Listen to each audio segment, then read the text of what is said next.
Hello student of class 9। आज आप पढ़ने वाले हो chapter 5 the fundamental unit of life. उसका पहला मॉड्यूल है, आप पढ़ाई करने वाले हो।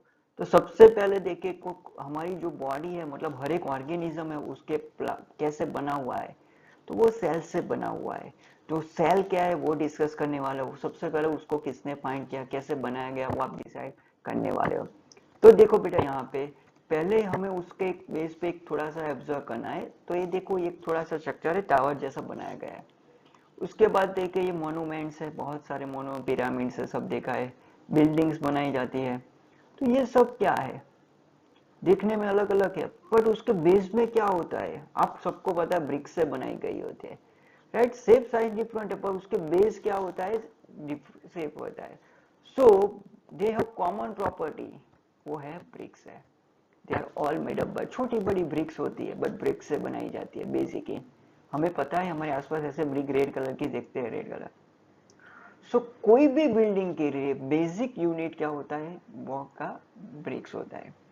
तो similarly, all the million living being on the his earth, all living thing, check here some example is given. Small insect या bigger elephant, all are microorganisms we cannot see by naked eye. These all are made up by cell, one unit, right? But their size is different, but this building by same block, and this is called cell. उस सभी एक ही तरीके से बने गए हैं, उस सबको क्या बोलते हैं, सेल बोलते हैं। तो इस मॉड्यूल में आप क्या कर सकते हो, कैसे सेल से बने हो, वो आप समझने वाले हो। So how we define the cell, तो हम बोल सकते हैं कि cell common basic structural functional unit of living being. What is cell, definition है, बहुत अच्छे से है बेटा। सेल इज क्या है, कॉमन बेसिक, क्या लिखा है यहाँ पे, cell is common basic structural unit. Structure मतलब क्या, स्ट्रक्चर प्रोवाइड करती है बॉडी को। और दूसरा क्या लिखा है, function unit of living being. Basic है मतलब नेसेसरी है, स्ट्रक्चरल का मतलब क्या होता है, कोई शेप देती है, और फंक्शनल का मतलब क्या होता है, काम भी करता है वो। खाली स्ट्रक्चर देख के खड़ा होगा नहीं। जैसे बिल्डिंग की अभी बात की ना बेटा, बिल्डिंग में जो ब्रिक्स होते हैं वो स्ट्रक्चर देते हैं, कुछ काम नहीं करते दूसरा, बट ये तो स्ट्रक्चर के साथ साथ अपना काम भी करता है। इसीलिए सेल को क्या डेफिनेशन दी गई है, common basic structure and functional unit of living things. उसको क्या बोला गया है, सेल बोला गया है। तो देखिए, डिस्कवरी ऑफ सेल बहुत सारे साइंटिस्ट ने ट्राई किया है। तो सबसे पहले देखे इन 1665 रॉबर्ट हुक, जो कॉक होता है, जैसे हम बूच बोलते हैं हिंदी में, लकड़ी का होता है, वुड का होता है।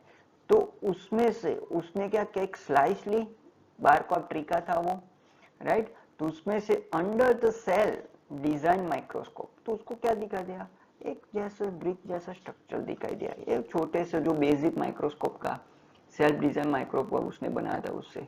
तो वो बनाया गया, क्लॉक देखा गया। तो उसको ऐसे जो हनी बी के कॉम होते हैं उसका जैसा दिखाया गया। तो उसने हनी कॉम जो स्ट्रक्चर है उसके जैसा दिखाई दिया, तो उसको एक नाम क्या दिया, उसने सेल नाम दिया। इनका लैटिन रूम क्या होता है, small room, small room like structure, उसको सेल बोला जाता है, इसीलिए सेल बोला गया। सो नाउ ये जो सेल होता है, हमें पता चल गया कि लिविंग थिंग है, जैसे कि प्लांट्स है, सबके लिए बेसिक स्ट्रक्चरल यूनिट क्या होता है, सेल होता है। तो मेनली जो सेल्स को होता है उसके बेस पे लिविंग ऑर्गेनिज्म के टू पार्ट दिए गए, एक है यूनिसेल्यूलर, दूसरा है मल्टीसेल्यूलर। तो यूनिसेल्यूलर क्या होता है, मल्टीसेल्यूलर, जो भी living organisms only one cell से बना हुआ है उसको यूनिसेल्यूलर बोले, made up by one cell only. Multicellular meaning more than one cell, meaning thousand भी हो सकते, मिलियंस भी हो सकते, बहुत सारे हो सकते, बेटा अनकाउंटेबल हो गए। तो वो सब मिलके बात बोलते हैं मल्टीसेल्यूलर बोलते हैं। तो मेड अप सिंगल सेल है, मेड अप मैनी सेल दिया कहते हैं, राइट। ये हमारी डेफिनेशन है, all the function carried out by single cell. तो सिंगल सेल में होता क्या है, all the function carried out by single cell only. या मल्टी सेल्यूलर में क्या होता है, all the function together by single body assume different function given by different parts, मतलब हर एक फंक्शन काम करने के लिए अलग अलग पार्ट के अलग अलग सेल काम करते हैं। जैसे बड़ी ऑफिस होती है ना, उसमें अलग अलग डिपार्टमेंट होते हैं, राइट। ऑफिस होती है, उसमें से एक ऑफिस में से दूसरा काम, अकाउंट ऑफिस अलग है, मैनेजमेंट का ऑफिस अलग है, ऐसे दूसरे बड़े बहुत सारे ऑफिस है। जैसे यूनिसेल्युलर में क्या होता है, एक छोटी सी शॉप है, अकाउंट करने वाला बंदा भी एक है, मार्केटिंग करने वाला भी बंदा एक काम है, राइट, खुद का काम करने वाला भी बंदा वही है। वैसे यूनिसेल्युलर में क्या होता है, हर एक function carried by single cell होता है। तो ये बहुत अच्छी तरीके समझ में आना है कि यूनिसेल्युलर मतलब एक छोटी सी रूम वाली शॉप है या कोई बिजनेस है, जिसमें जो बंदा ओनर है वही सब काम करता है, उसमें कोई फंक्शन का डिस्ट्रीब्यूशन नहीं है। जैसे मल्टी सेल्युलर में क्या होता है, हर एक काम के लिए अलग अलग ब्रांच बना दी जाती है, उसको ऑफिस दी जाती है, उसका अलग अलग सेक्टर यूनिट दिया जाता है, ऑफिस में स्पेस दी जाती है। वैसे ही मल्टी सेल्युलर में अलग अलग सेल के बंच को क्या दिया जाता है, उसको पार्ट में काम दिया जाता है, राइट। तो यहाँ पे यूनिसेल्युलर का एग्जाम है क्लैमिडोमोनास, पैरामीशियम एंड बैक्टीरिया। हमारे पास ये तो एग्जांपल है multicellular, some fungi, plants and animals like human also one type of animal is there, so multicellular है बेटा। now cell theory, सब साइंटिस्ट ने दिखा है कि different scientists give different theory regarding the cell. The first theory was proposed by M.S. Cladian and Theodore Skeban. It states that all plants and animals are composed of cell, and cell is the basic unit of life. Obviously, plants are made up by cells and basic unit of life. Right, हमें पता है कि plant tissue मतलब group of cell जो होता है, animal tissue group of cell, उससे बना है। In 1885 R Virchow modified this theory by suggesting all cell arise from pre-exciting cell।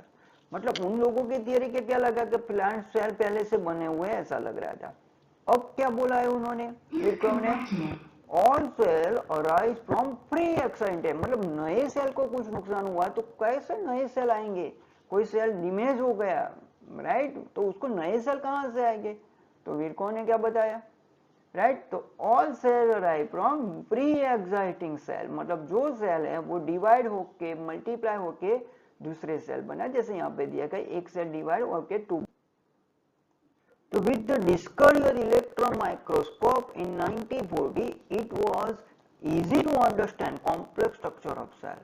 1940 में क्या बना गया, इलेक्ट्रॉन माइक्रोस्कोप, और उसकी वजह से सेल को समझना बहुत आसान हो गया, कौन से टाइप के सेल है इसको आइडेंटिफाई करना। एक हमें ये फिगर दी गई इलेक्ट्रॉन माइक्रोस्कोप की, जिसकी वजह से हमें ये सब जानने को मिला। तो अगली बात नेक्स्ट मॉड्यूल में करेंगे इस चैप्टर की, to be continue. Thank you everyone for watch this video and subscribe our channel. Thank you.